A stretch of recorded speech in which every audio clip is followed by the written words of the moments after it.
At sa ating good news mga idol, ika-81 anibersaryo po ng MacArthur Landing ginunita sa lungsod po ng Dagupan. Para sa good news na yan, ikwento mo, Idol Ruru Hugotero.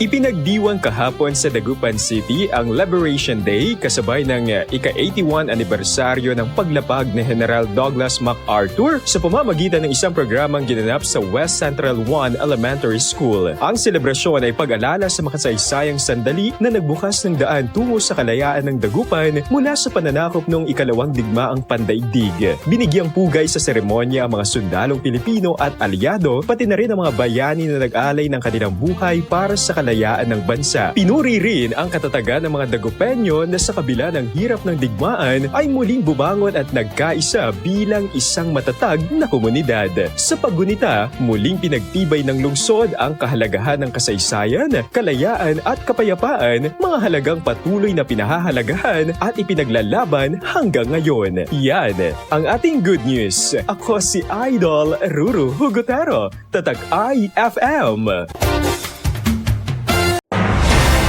IFM News. IFM News.